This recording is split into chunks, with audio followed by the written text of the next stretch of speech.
மாமா விடுங்க மாமா. ஏன் மாமா இப்படி பண்றீங்க? அடிச்சனா ஏண்டி ஹாஸ்பிட்டல் அவன் கூடவே வந்துட்டு எல்லாரும் முன்னாடி என்ன அசிங்கப்படுத்திட்டு அப்படியே ஓடி போயில நினைச்சியோ? நான் தான் உங்ககிட்ட அப்பவே சொன்னேன், உன்னை எங்க இருந்தாலும் நான் தூக்குவேன். ஐயோ மாமா விடுங்க மாமா.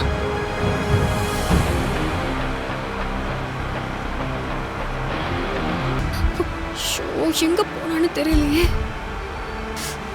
இப்ப எப்படி மகாவை தேடுறது?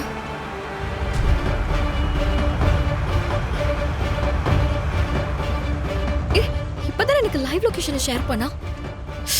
இந்த டென்ஷன்ல நான் அதை மறந்துட்டேன் பாரு. இந்த லைவ் லொகேஷனை ஃபாலோ பண்ணி போயிடலாம். மகாவை காப்பாத்திட முடியும்.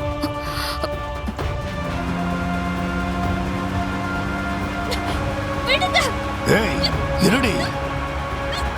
ஏய்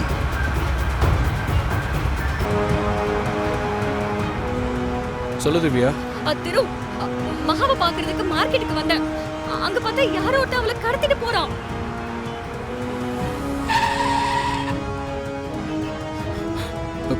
என்ன சொல்ற? அவளை யார் கடத்திட்டு போறாங்க? எனக்கும் அதுதான் தெரியல திரு. மகா பாவம் திரு, ரொம்ப பயந்திருப்பா. மகா கடத்தினது யாரும் பாத்தியா? ஒருத்தர் வெள்ளை வேட்டி வெள்ளை சட்டை கட்டிட்டு தாடிலாம் வச்சுக்கிட்டு பாக்க கிராமத்தா மாதிரி இருந்தான்.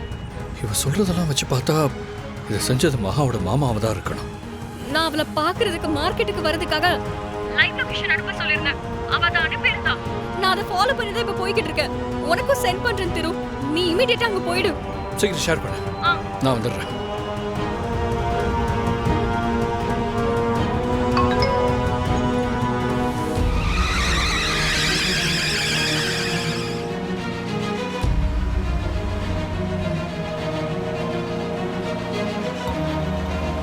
மாமா நீங்க ரொம்ப தப்பு பண்றீங்க மாமா. தயவு செஞ்சு என்ன விட்டுருங்க மாமா. ஏண்டி நீ பண்ணதான் தப்பு. சென்னையில நீ எங்க இருக்குன்னு தெரியாம உன்னை தேடாத இடமே கிடையாது. அது உனக்கு நல்லா தெரியல. அப்படி இருந்தும் என்னடி நீ அவனை என் கண் முன்னாடி அவ்வளவு தைரியமா வந்து நிக்கிறீங்க? அதுதாண்டி நீ பண்ண பெரிய தப்பு.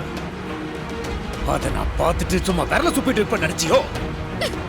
இனிமே நீ தப்பிக்க எந்த வாய்ப்புமே இல்ல.